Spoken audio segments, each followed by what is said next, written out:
Hey guys,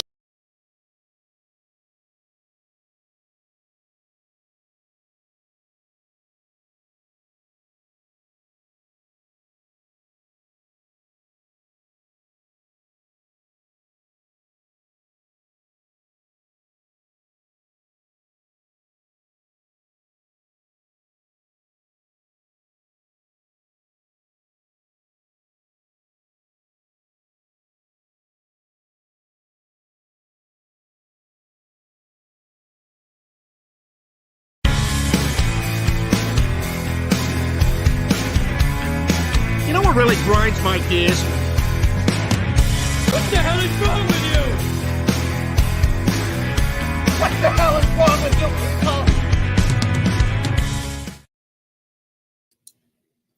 hey, good evening, everybody. Apologize for the technical difficulties. My Wi-Fi or internet access decided to take a dump on me here at the very last second, so I am running off the mobile hotspot on my phone. So if it's lagging a little bit, I apologize greatly for it.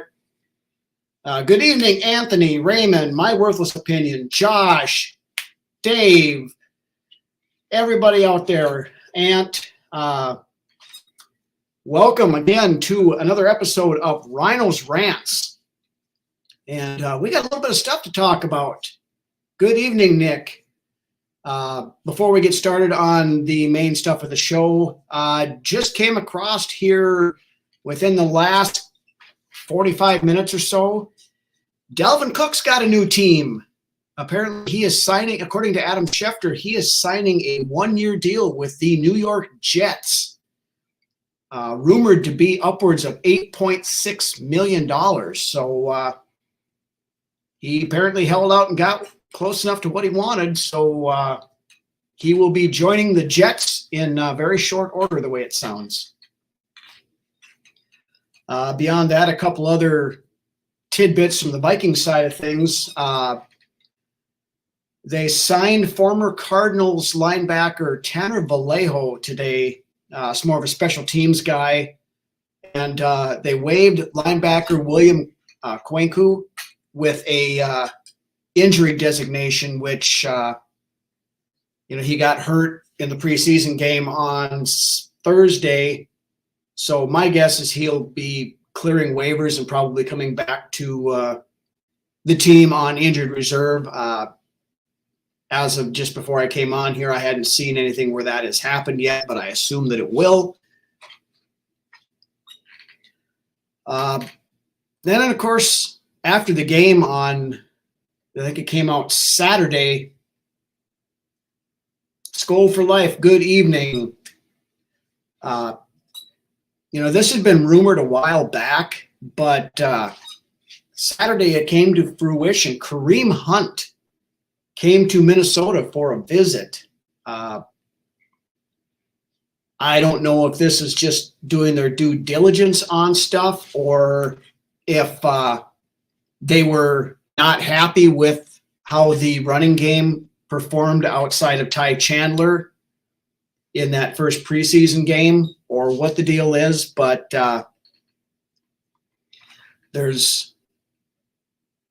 it always makes news, I guess, when there's a big name, when they bring in a big name guy like that. Of course, we did it with Dalton Reisner a week ago or whatever it was too, and he's still not here. So until we hear something different. Good evening, Doc. Don't worry, I was late too. I had internet issues, so we just got started, Doc. You didn't hardly miss a thing.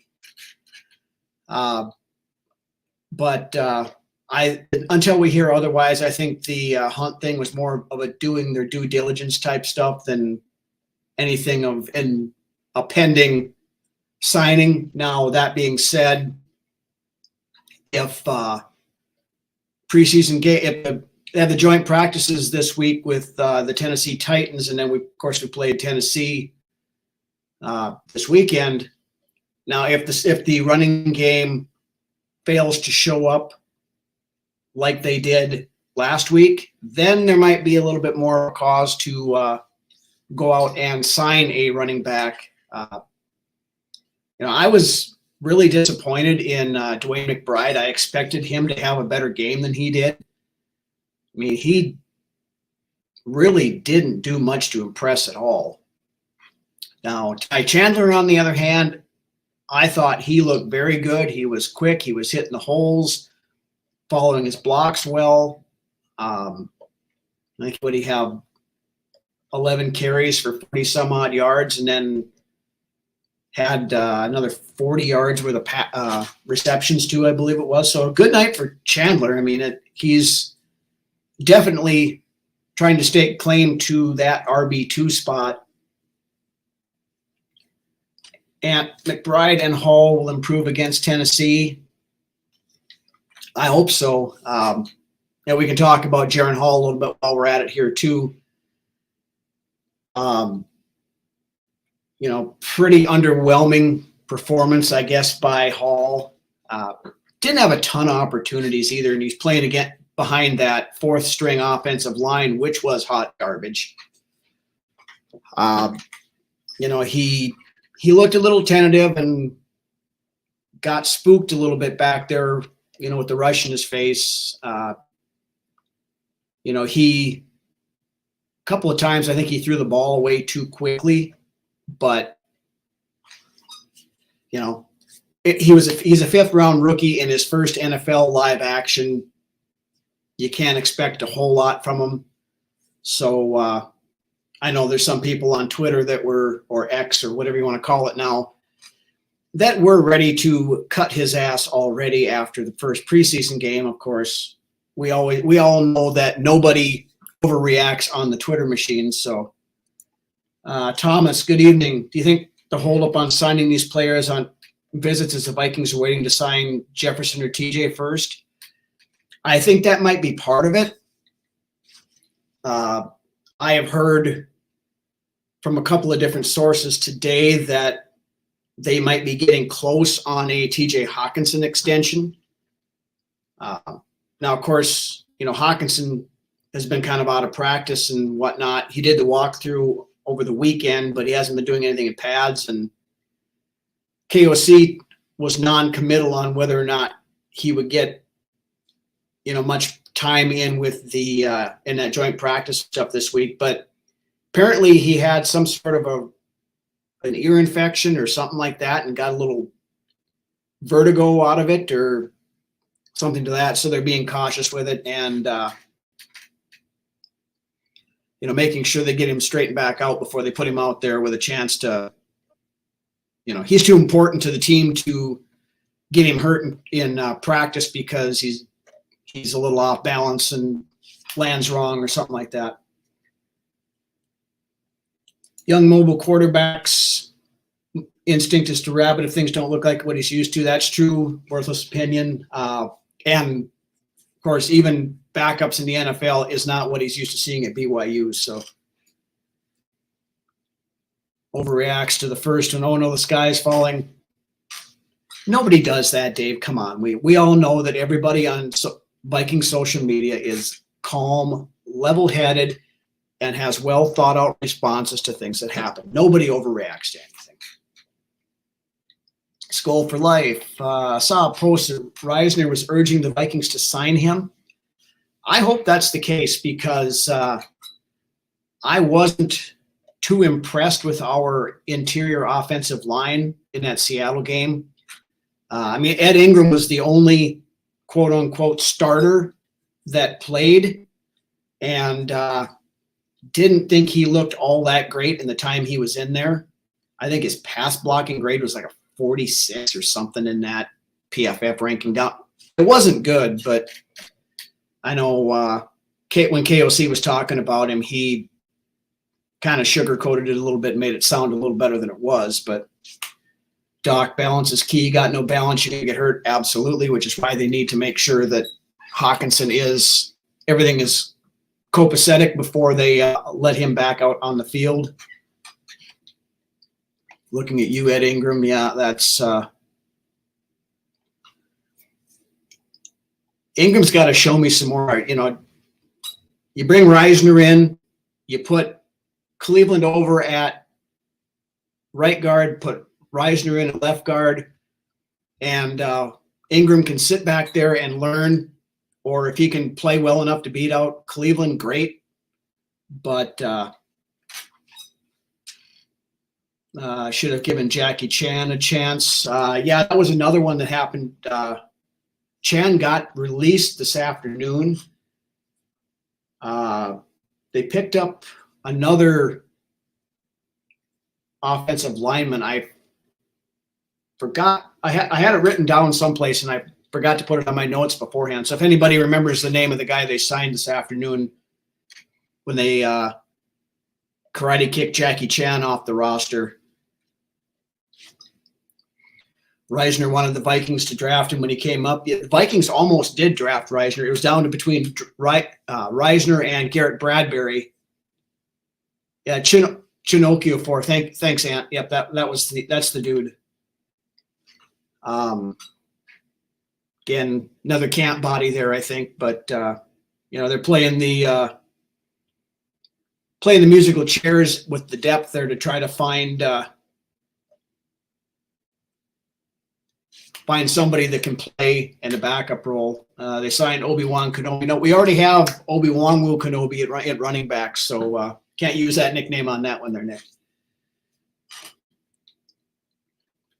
But anyway, other stuff, just some things from on the offensive and special team side of things here from the Seattle game before we get into the meat and potatoes, the whole thing. Some guys that really didn't do themselves a whole lot of help. Thayer Thomas was one. He had that punt bounce off of him when he tried, and started bouncing around, and he tried to field it. Get the hell away from that thing, kid.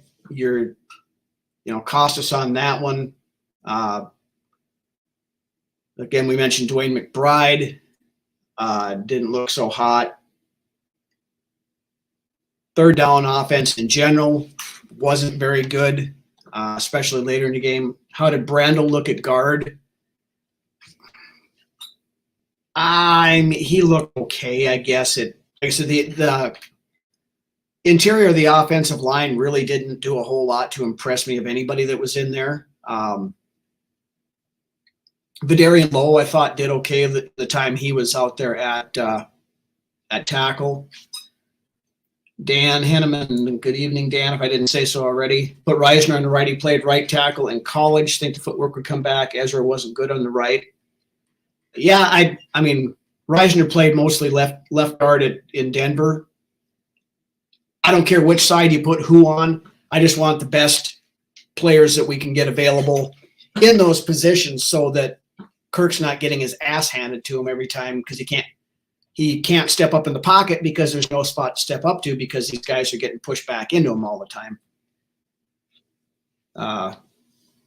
Jordan Addison, yeah, he was as advertised. That catch he had took, that tiptoe catch he had on the sidelines. If it had been regular season, that would have been reviewed and they would have won that challenge. I'm going to get to him in a few minutes there, right when we get to the defensive side of things. But, and O'Connell said about Addison's catch too, that he said he was, it was kind of preseason for everybody. He was looking at some other stuff and the guys upstairs didn't give him a definitive, yeah, it was a catch type thing that, to review it. He said he would have reviewed it even in the preseason game if he'd had gotten the call to do so. Ed will develop, I think, more concerned with Cleveland. Right now, Cleveland's serviceable. He's a good run blocker, not the best pass blocker in the world. At least Cleveland doesn't keep stepping backwards and stepping on your quarterback's foot like Ingram did like 3 times in that one game last year. And when Ingram is playing with the 2s and 3s to start out, when he's the only offensive lineman that's seeing any snaps. Good evening, Reg. I think they're concerned with Ingram. There's been talk that he's looked decent in practice, but I wasn't impressed with him in that game at all. Thomas, he was that's the next guy I was going to talk to, Jalen Reagor. He impressed me against Seattle. I mean, I had pretty much zero expectations for Reagor as poorly as he played last year, but I think he had four or five targets and caught all of them. Looked pretty good. I think he was definitely. I think he's feeling the heat of being on the bubble. So he stepped it up a little bit, at least in Seattle games. So at least making a case for that wide receiver 5 spot anyway. And I think Nick Muse had that nice touchdown catch in the back of the end zone. Reagor played unbelievable. It's a shocker. Yeah, like I said, I had no expectations for Reagor whatsoever, and he Schlottman looked as good as Bradbury. Yeah, I mean, he looked okay. I mean, saying you look as good as Bradbury, I mean, granted, Garrett Bradbury played fairly well last year up until the point when he had to go against somebody like Dexter Lawrence or somebody like that, those big, powerful interior linemen. Then he struggled, and that's been his problem the whole, his entire career. We'll see how he handles it this year, but made smoked ribeye sandwiches for the Touchdown Club to raise money for my son. Very cool. For those of you, most of you know, but Reggie Adams is the barbecue pitmaster, competition king, and lord of all that is smoked with the on the meat side of things anyway.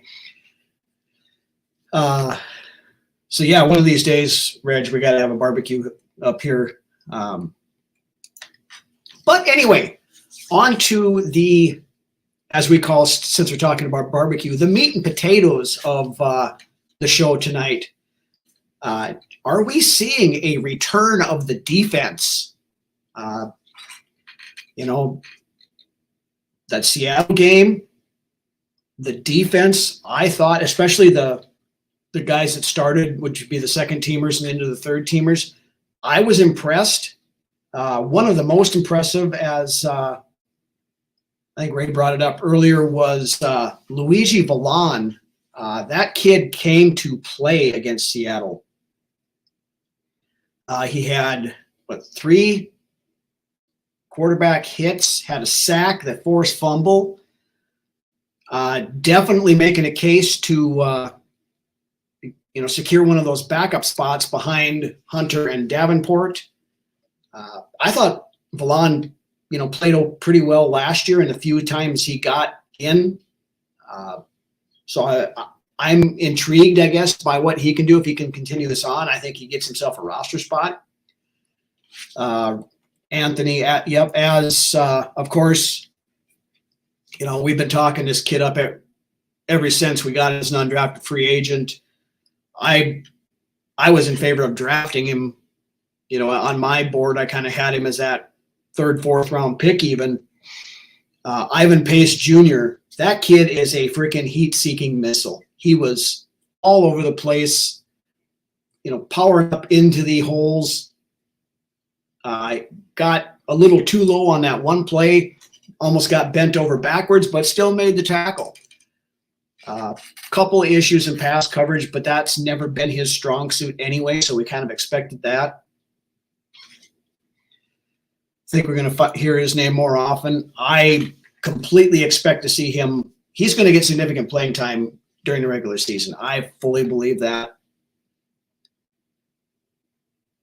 Beyond them, Caleb Evans, I thought, played fairly well in the time he was in there. He looked pretty good at cornerback.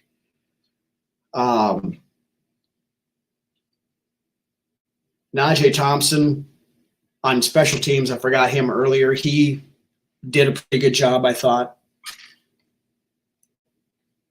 Defense, second, third stringers against the Hawks played better than the whole defense last year. I agree with that 100%.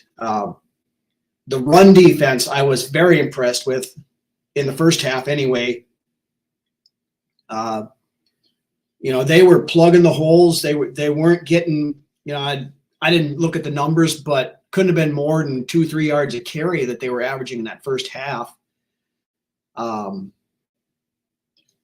Lewis Seen had some good plays and then had some that weren't so great, took a couple of wrong angles, looked a little tentative on a couple times when he was making a tackle. But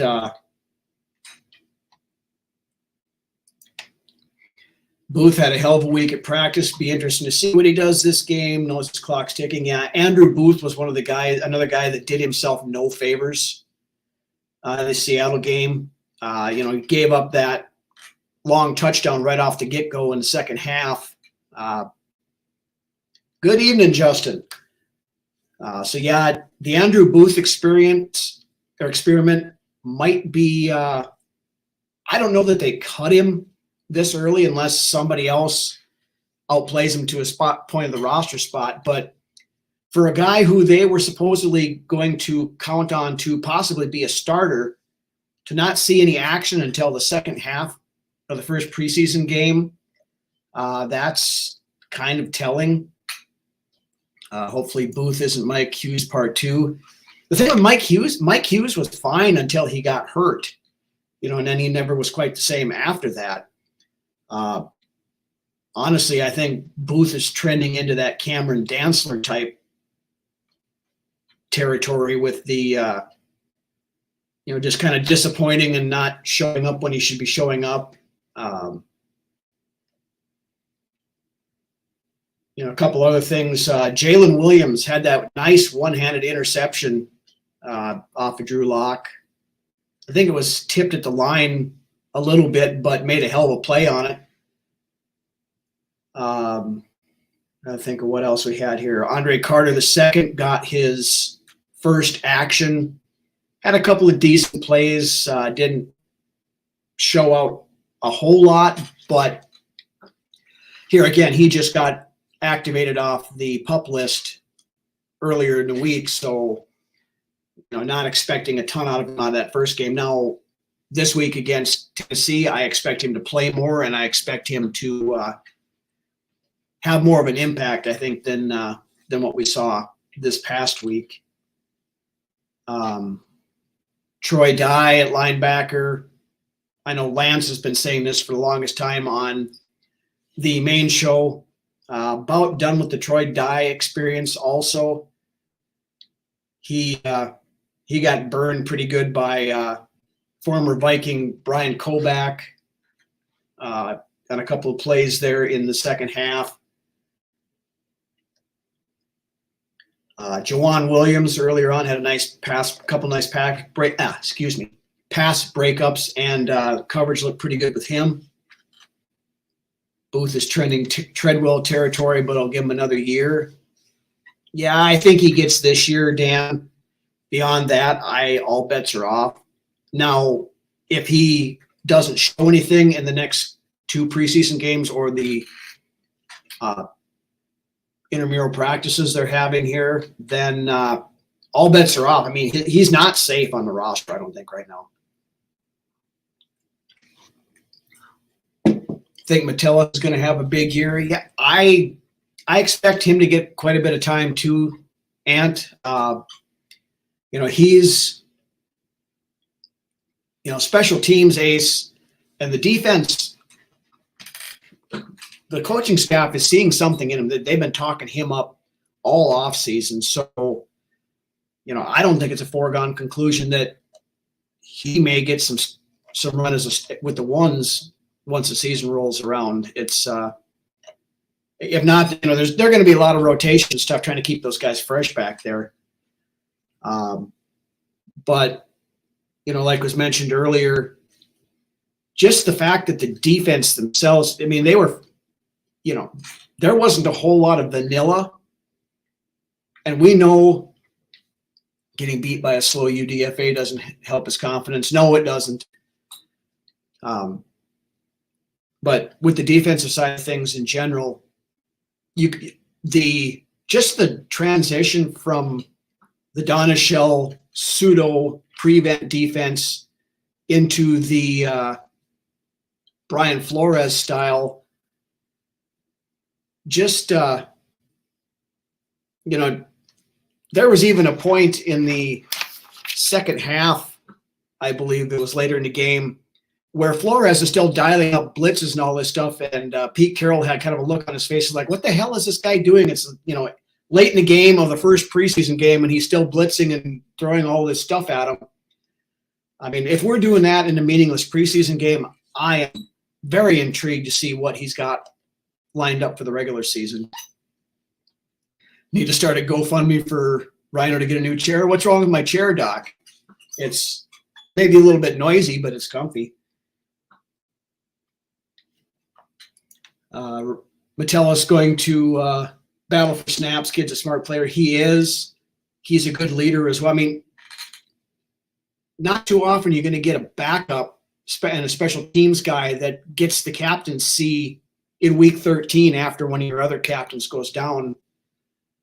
So yeah, I mean, they love the kid, and I hope he does well. It's another one of those good stories. Later, somebody that wasn't projected to be much more than a practice squad player or things like that.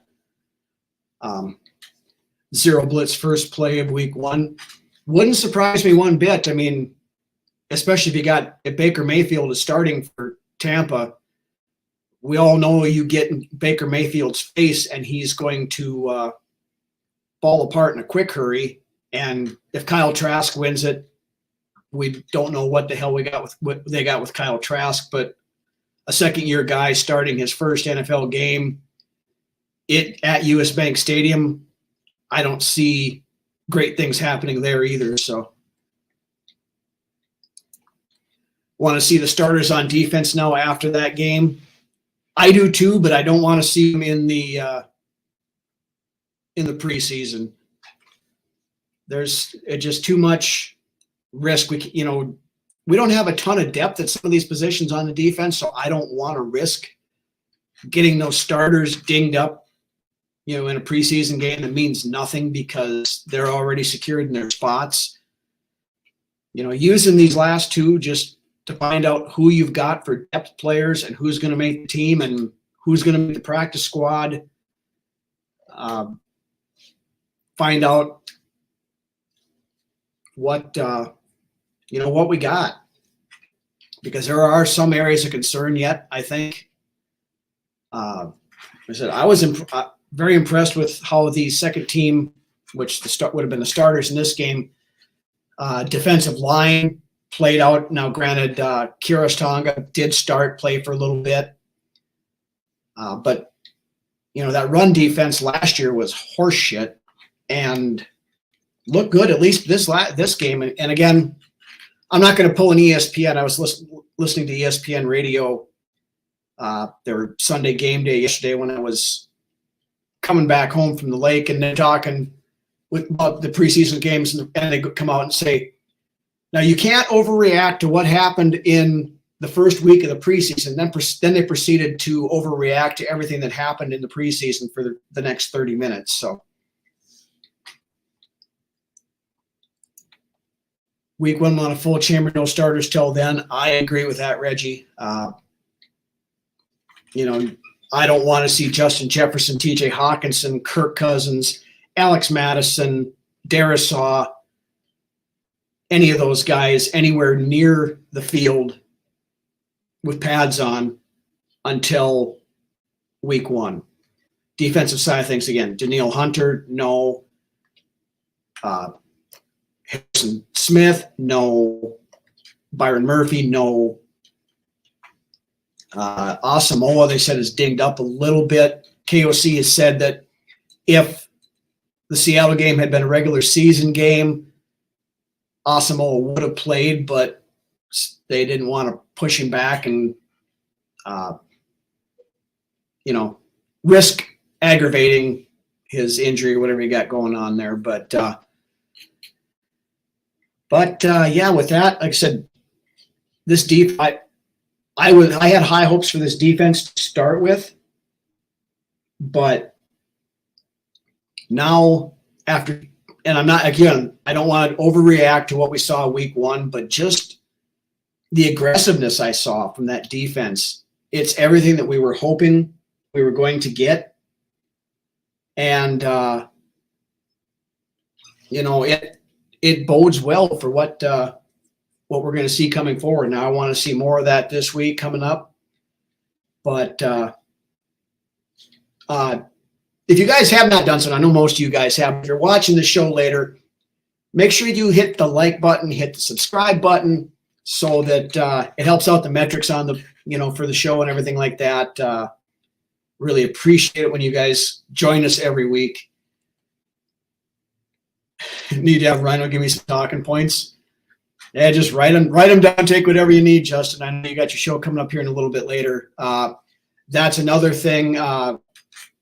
If you guys don't watch, make sure you check out Justin over Purple and Gold for Days.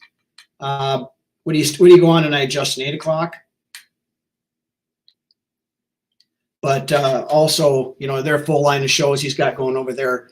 Our friends over at Vikings First and Skol, Dave and Forno and Darren Campbell. Justin does some work over there as well. Minnesota Sports Talk,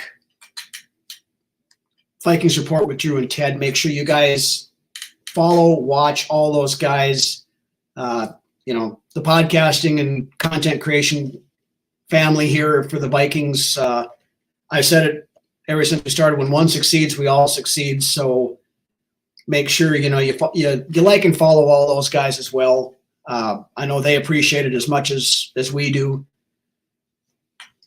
But beyond that, I don't have a whole lot else tonight. So unless you guys have anything more you want to talk about here for a few minutes, we will probably call it a wrap tonight. But again, want to thank everybody for watching. Ray, Reggie, Ant, Justin, Worthless Opinion, Skull for Life, Raymond again, everybody else I'm missing. Thomas, I know you were on there earlier. Doc, all the normal guys. The Filipino fan club as always. Manoy, Jen, Bibi, Wilma, Miss G, all you guys over in the Philippines watching at work. Thank you guys for following over there as well. Great to have a little international exposure as well. Schedule for the week, of course, beyond the the other shows that we talked about, Justin tonight with his Purple and Gold for Days. Wednesday night, Brunswick's Best will return with looking at number 16 this week on his list of Vikings players.